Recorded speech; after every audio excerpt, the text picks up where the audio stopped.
The alts are pumping green, and it's all got to do with what Jerome Powell said. We're also going to talk a rebrand that failed. Brad Garlinghouse talks XRP plans, XRP price action at the end, along with some interesting payment. Due to the graphic nature of this program, listener discretion is advised. Exciting news today as we're seeing the alts make some moves compared to BTC. But before we get into that news, your comments come first. Yes, because you, the viewer, matter most. It's why I do this channel. It's for you. Shadow Moon, longtime viewer, says, still waiting for Gensler's subpoena. Oh, that's right. What about all of those threats for Gary G? We could have been through this by now. Good call, Shadow Moon. Regine Johnson, channel supporter, thank you very much. Regine says, I think I've been chilling with you for a couple years already. Love the facts. Keep them coming. What about the heat map versus the bubbles? Ian Spoon says, you've done all serious, Klaus. Where's the talk about meme ballsack coin? Wangs and titties.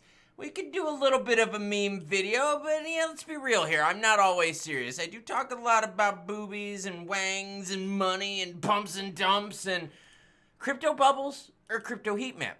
Let me know down below. Bitcoin's sitting at 75,988 while ETH is at 2931. Sol above 200. ADA, this is not going to last right now. Up 20% last 24 hours.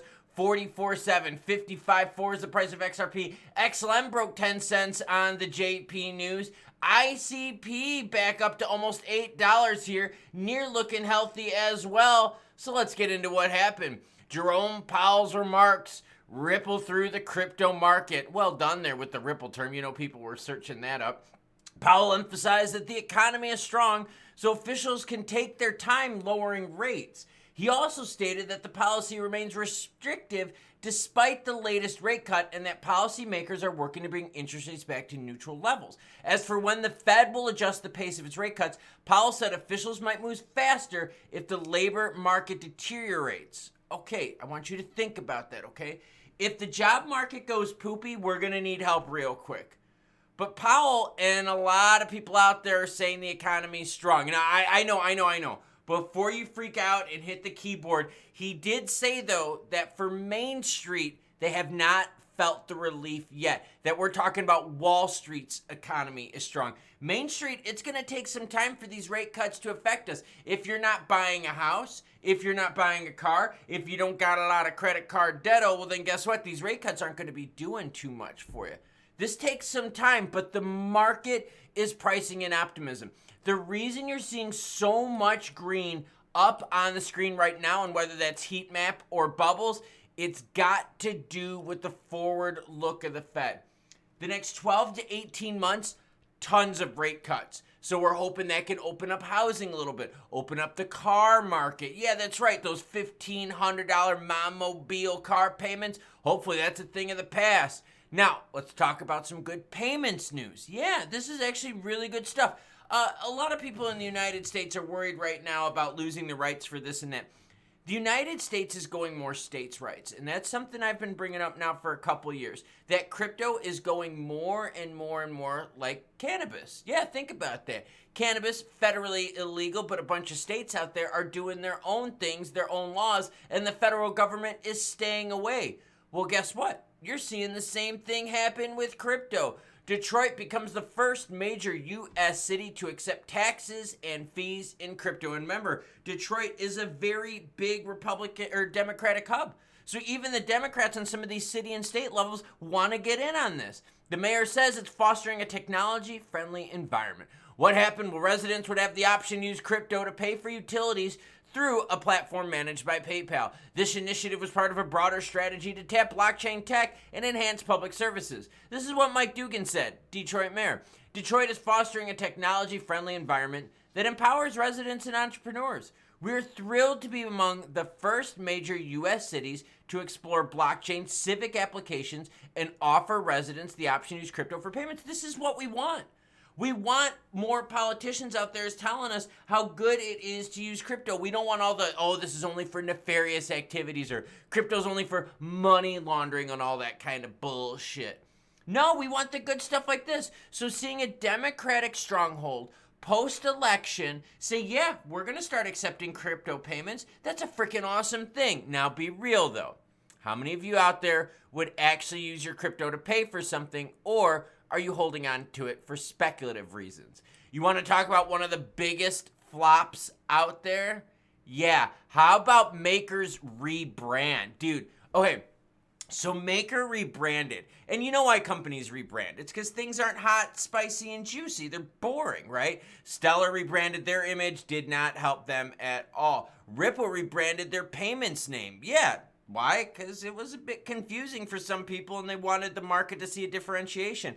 Well, Maker did the same thing, and the rebrand has been a disaster. As for the naysayers, it's simply too early to determine if the strategy's even worked yet, given that no major exchange has listed Sky. Yeah, Maker rebranded to Sky. And now when no major exchanges have listed Sky, that probably tells you that you're a piece of shit. Just throwing it out there. If all of a sudden, dog with hat, bullshit dog with hat, bong smoking dog with hat, titties in the face bong smoking dog with hat gets a listing, and a rebranding of Maker doesn't, that tells you that they weren't interested in it. And in fact, it tells you that the first product that you made, you probably should have left it alone because it was doing better. This is what Spencer said. This is f***ed up. The brand has been confusing so far, but there hasn't been enough adoption to tell you. From one terms or the other. People do not like the brand, or people do not like the one big fun selling Maker. Dude, if you've rebranded and not a single exchange is listing you, none of your fans are into it, I think it's safe to say that your branding kind of fucking failed. Just throwing it out there. Basically what he's saying is, look, all right, you may think that this rebranding was botched, but it's still too early to tell. What the fuck are you talking about? I'm so tired of people in crypto doing we're in this so early. It's not early for crypto. What is wrong with you? We are years and years and years and years and years in this. Everyone across the globe knows about crypto. Crypto was highlighted in this last election. Micah focused heavily on crypto. Canada's been focusing on crypto. Australia, everyone in the world has been focusing on it. So what are you talking about? There hasn't been enough time to see if this is successful. If you had a product that sucked, you rebrand, no one lists it, no one's using it, and people are still holding on to the old shit that you had out, well, then your rebranding was a total fucking fail. For real, this doesn't take rocket science to figure that out. Brad Garlinghouse says the tides are shifting for XRP and that the future is enormous. According to Garlinghouse, the SEC's entanglement with the crypto market over the past 6 years has been unnatural and manipulative. Hence the reason why XRP has struggled price-wise. Now let's go directly to Brad's tweet here, okay? Because people are thinking, all right, Brad, but what are you using XRP for? Let's read what Brad says, and then we're going to talk some price, and then I want to hear what you said. Brad Garlinghouse. I've shared some thoughts on what the Trump administration could mean for crypto and wanted to also recognize the XRP's family patience and unwavering support. A lot has happened since XRP was the second most valuable digital asset. It's been, at times, a frustrating journey. 6 years since the SEC started meddling in the crypto market, picking winners and losers.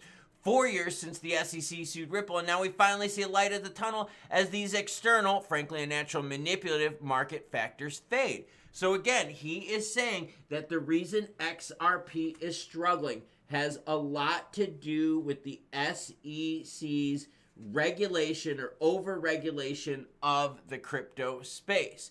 The tides are shifting, the headwinds are turning to tailwinds, and the opportunity for those who believed in the future for XRP is enormous. But Brad, we gotta get to the usage though of XP. Like, I get it. Trust me, I get that the SEC has done some serious damage to XRP. But you also gotta use it. You never added XRP to the liquidity hub. You got David Schwartz out there constantly saying, hey, I don't know of any way to increase the value of XRP. Fucking use it. Use it. If you can increase the value of Dog with Hat who does bong shots and boobies in the face, well, then you can increase the value of something that's got utility. How about that? Create more utility for XRP. Create more use cases for XRP. Not just an investment mechanism, but a usage mechanism. Now, going back to the article here, I got to be honest with you. Trump coming in, getting a Democratic Senate, these are big things that are definitely going to help out XRP. Going to help out some regs too, right? We get some new regs. This could clearly help out XRP in the alts. But I wanted to highlight, though, that as we've gone through this journey with the election, You're seeing a bunch of things out there pump very, very heavily, but you're not seeing XRP move as much. Now let's go to the charts here, okay? Because I told you yesterday, I said, look, I'm going to be paying attention if we break through 57. I'm going to pay attention, see what's going on. And again, we did not get that. We broke through 55 several times. We touched 56, but nowhere near that 57 mark. Now let's get to the candlesticks and see where the specific resistance points have been. We're going to take that and we're going to switch it on over to the 15 minutes so you can see what I was talking about. This is what told me to set up my alerts, was this big run up right here to 57 cents and change.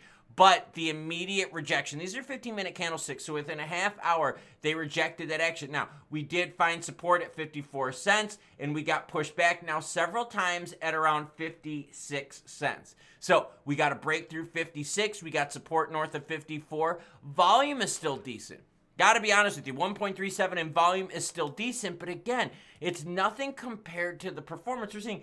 Even ADA, Charles's piece of shit that no one likes, is up 18% in the last 24 hours, while XRP has only gained 1.88%. So I get it. Brad, you say the SEC is to blame, but I think we also got to blame for the fact that who's really using XRP? And the SEC's rules only apply to the United States. So what about all those people in Japan using XRP? What about all the people in Africa? What about all the people outside of the United States? So Brad, I get it. You want to point some blame over to Gary G, and I think you're right. But I think you got to look at the mirror, point some blame to yourself, because honestly, what projects have y'all launched that's using XRP and creating a demand for XRP? Now, I'll be honest with you here. I've been getting a lot of comments and a lot of emails with people having frustration regarding XRP saying, bro, we get all of this news to happen. We know Gary's out and other things are pumping more than XRP. We're watching Sweet touch all-time highs. ETH made a serious run. ADA made one heck of a run and is still making a run. But yet XRP in the green, which is good, but not like the rest of crypto. BTC touching all-time highs. Doggy's hanging out with me. You can tell I'm sitting. I can't stand yet because my feet are still messed up and I cannot walk. But I got doggies hanging out with me. Look, all-time high with puppy doggies. Look, that was an impromptu doggy thing. All right, guys, go so I can finish the rest of my video. Thank you. Thank you. Go, sweetie. Go get your ball. Go get your ball. So we have to ask ourselves, what happens if a month down the road happens and we're looking at XRP price and it's still meh compared to the rest of the market? What happens when the Republicans take control of the Senate? Gary Gensler is gone. Jerome Powell and his rate cuts keep cutting, and XRP still doesn't move. I mean, in a month, are we going to still be able to blame Gary Gensler? Or do we blame people not using XRP in as big of a scale as we thought they would? And I think that's where Brad is kind of going to be into a little bit of trouble here. Because if Ripple XRPL doesn't start doing something juicy utilizing XRP, well then you don't have you don't have Gary to blame anymore. And if we get some regs, you don't have the regs to blame anymore. And the rest of the world isn't affected by the US and the SEC. So, Brad, what's your excuse then? But it's early. Like I said, we just got the results of the election a few days ago. We're still waiting to see what happens with the House. We haven't got any updated regs yet. The new session of Congress takes place in January. Rate cuts are going to be happening in the next 12 to 18 months, which is bullish for all of crypto. But we need to see if XRP can stop being a laggard and start being successful. Choo-choo, bitches.